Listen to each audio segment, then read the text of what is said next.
Halo, selamat datang kembali di channel United Identity, channelnya fans Manchester United yang selalu berpikir logis dan sistematis.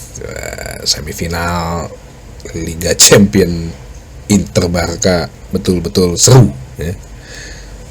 Itu dua-duanya sih, siapa yang masuk final pun pantas lah juara ya. Berarti ini kedepannya pasti bakal seru juga nih semifinal kompetisi Eropa nih. Oke, gue mau kasih beberapa berita. Yang pertama dari Fabrizio Romano mengatakan bahwa Manchester United sedang menjajaki, ya bahkan sudah melakukan kontak atau komunikasi dengan kiper Torino yang bernama Vanja Milinkovic-Savic. Ya, ini kok namanya Vanja ya? Gue kenal ada temen Eropa Timur juga gitu, perempuan Vanya itu. Jadi Vanja Milinkovic-Savic ini adalah kiper Torino ya, main di Liga Italia, dan dia ini adik dari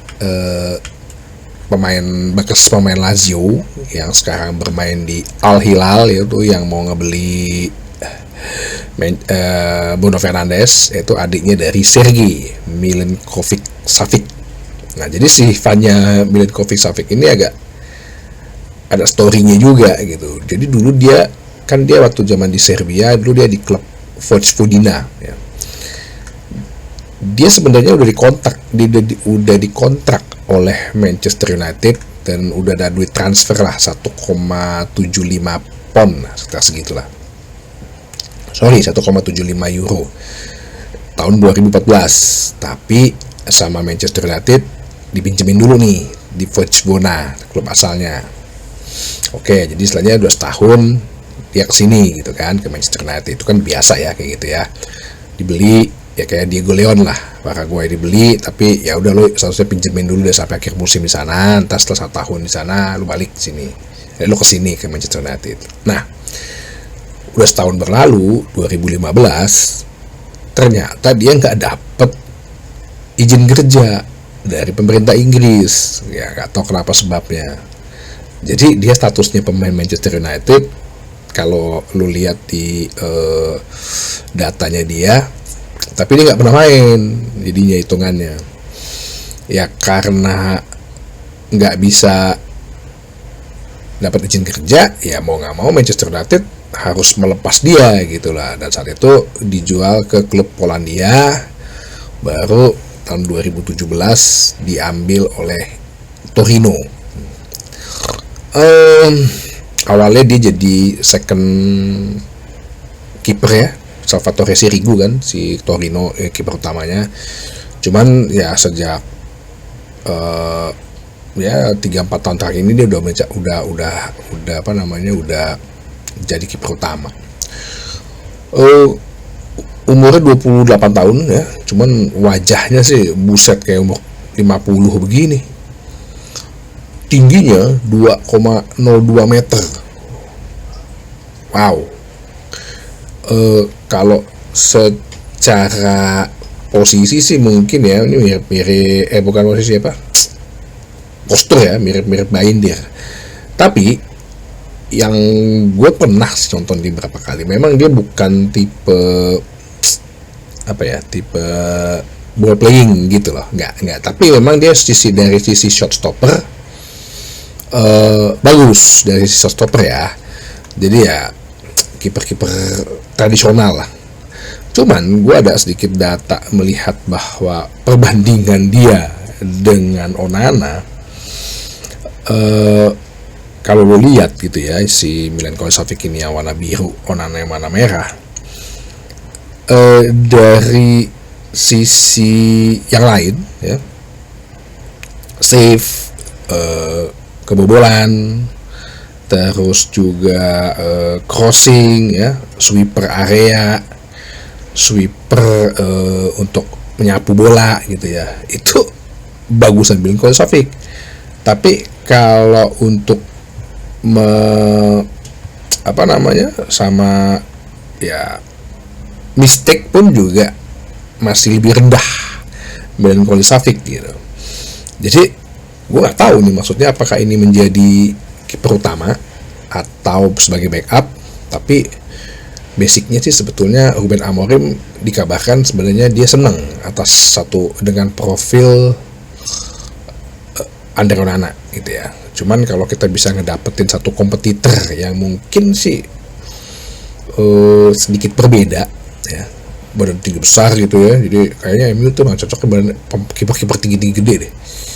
Dan Manchester United itu biasanya kipernya emang kiper-kiper dari apa ya, unradar gitu, yang ya kayak Schmeichel lah dari Brøndby Denmark gitu, Edwin van der Sar yang apa yang dibilang orang udah abis, David De Gea gitu ya. Jadi kayaknya MU cocoknya emang kiper-kiper kayak begini nih ya, tinggi besar, nggak tahu dari mana tiba-tiba jadi aja. Harganya murah kalau berdasarkan transfer market cuma 12 juta euro gitu ya, daripada lu mahal-mahal ngambil Diego Costa. Dan ini kan juga sebenarnya seperti anak hilang yang balik kembali gitu kan. Nggak apa, gue yakinin sih ini bisa menjadi satu aset lah buat Manchester United. Jadi kita tunggu aja Vanja Milenkovic Savic ini dengan harga segini seharusnya dapat sih ya, apalagi kalau dari Liga Italia dengan ditambah dengan diiming-iming dengan gaji yang lebih besar di Inggris. Dan dia kan juga aslinya sebenarnya emang takdirnya gitu kan ke Manchester United gitu. Berkaitan dengan pemain, beritakan juga bahwa Manchester United sedang mempertimbangkan ya untuk memberikan kontrak profesional terhadap Harry Amas, karena dianggap dalam 2 pertandingan terakhir ya Harry Amas memberikan kontribusi dan penampilan yang baik.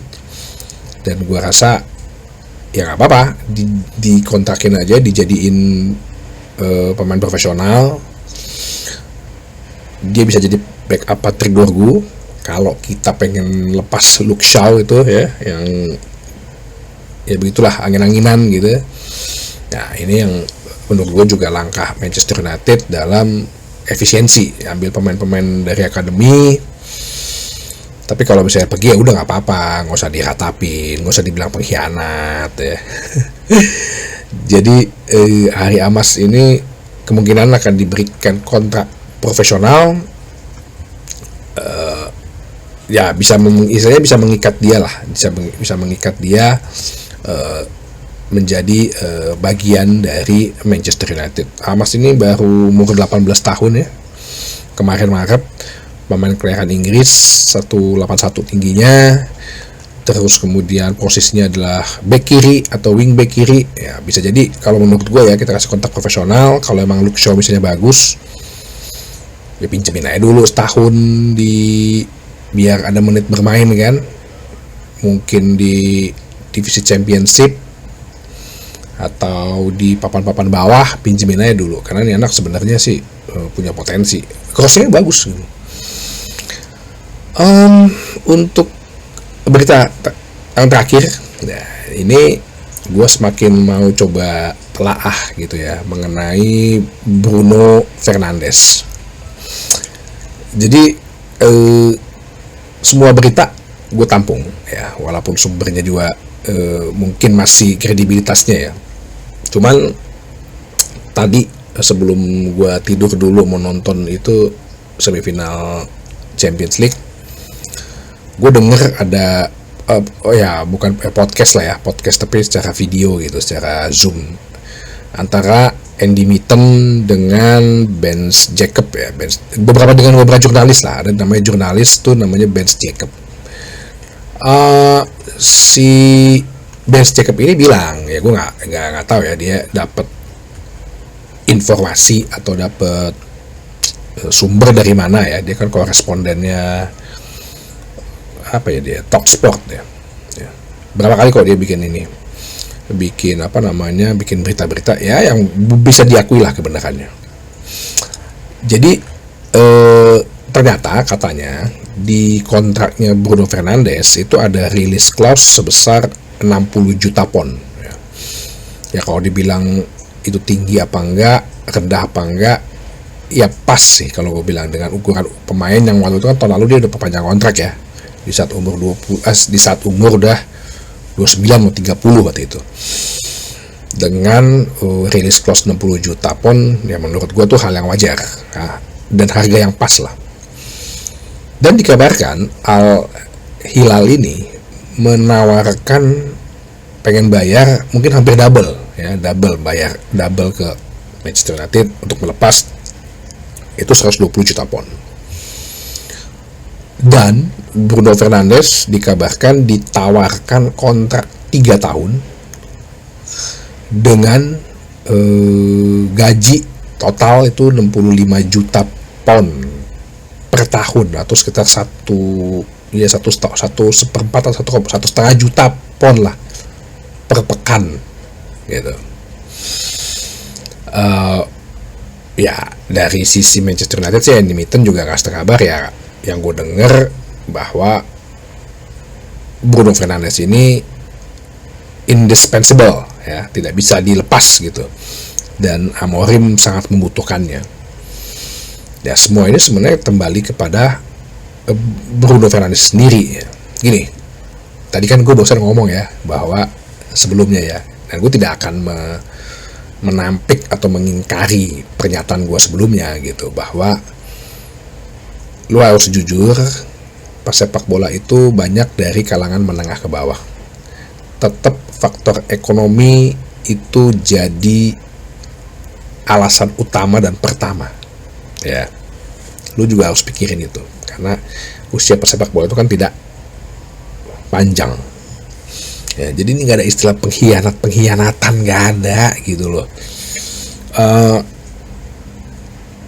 Kalau gue dari sisi Bruno sih, kalau melihat dari sisi ekonomi ya 65 juta pun lu dibayar setahun selama 3 tahun sih, lu udah bisa menghidupi banget keluarga lu lah, jaminan lah hidup itu. Dan toh klub juga bisa dapat 100 juta pun lebih kan, 120 juta. Walaupun banyak yang bilang ya enak aja 150 juta dong gitu. Dan itu udah bisa membantu klub banget gitu. Sorry ada suara-suara. Ya gue tidak akan menampik itu dan tidak akan mengingkari hal itu ya, kalau Bruno Fernandes mau menerima pinangan tersebut. Karena itu gue bilang itu udah sangat membantu ekonomi dia banget gitu ya. Dan gua dan mengajak banyak fans juga harusnya sih respect ya, terhadap hal itu kalau memang dia menerima. Jadi nggak ada kata istilah pengkhianatan, mata duitan itu.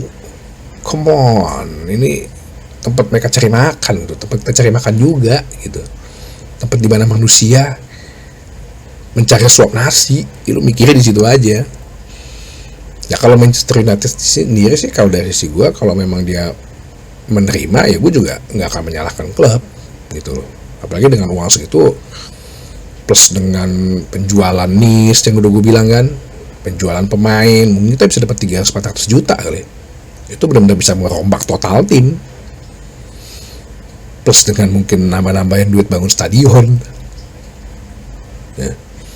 Tapi kalau Bruno Fernandes pun menolak ya, maksudnya oke lah gue tetap stay di sini, karena nih kan kayaknya diburu-buru banget kan sebelum Al Hilal ikut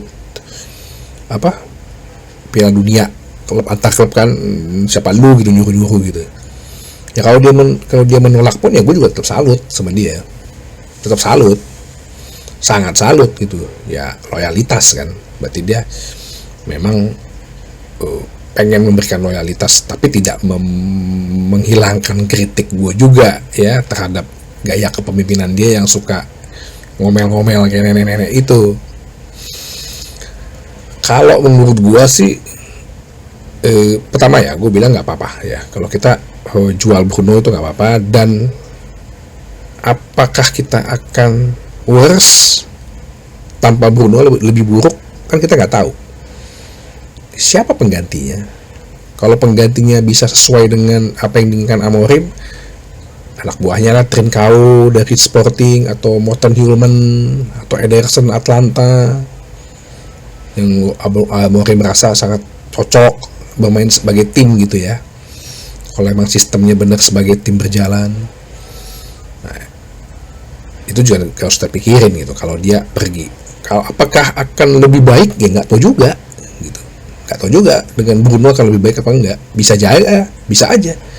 Apakah lebih buruk? Ya bisa juga. Mungkin kita akan adaptasi dulu kan dengan pemain-pemain baru. Mungkin tunggu 6 bulan atau setahun. Jadi tidak ada sesuatu yang harus aduh jangan ambil dong Bruno, ya enggak juga gitu. Atau lepas dari Bruno ya terserah dia gitu. Dan ya menurut gue, kalau gue sih mendapat ya secara pribadi ya menurut Titi. Ya kalau nggak dia ambil sekarang pun, kalau permainan dia juga masih baik ya, dia kan habis kontrak 2028 ya, mungkin setahun depan apa 2 tahun lagi tawaran itu masih ada. Karena Fabrizio Romano bilang sebenarnya dari setahun yang lalu ini kok tawaran dari Arab Saudi, setahun atau 2 tahun terakhir lah, tawaran dari Arab Saudi ini udah ada gitu. Jadi menurut gua kalaupun dia nggak nolak, dia nolak sekarang dan dia masih bisa maintain nih permainan dia seperti ini, Bruno Fernandes, mungkin 2 tahun lagi masih tetap ada tawaran ya, mungkin nggak 65 juta pound per tahun, mungkin jadi 30 juta pound per tahun. Itu pun gue rasa udah sangat menolong banget keluarga dia. Oke, jadi kita tunggu aja. Tapi itulah ya, 2 hari menjelang semifinal muncul berita kayak begini, lengkap dengan angka-angkanya. Fokus dulu lah kita besok ya, di semifinal nih pasti banyak menghasilkan drama deh. Oke, sampai ketemu lagi di bahasan berikutnya di channel United Identity, channelnya fans Manchester United yang selalu berpikir logis dan sistematis. Terima kasih.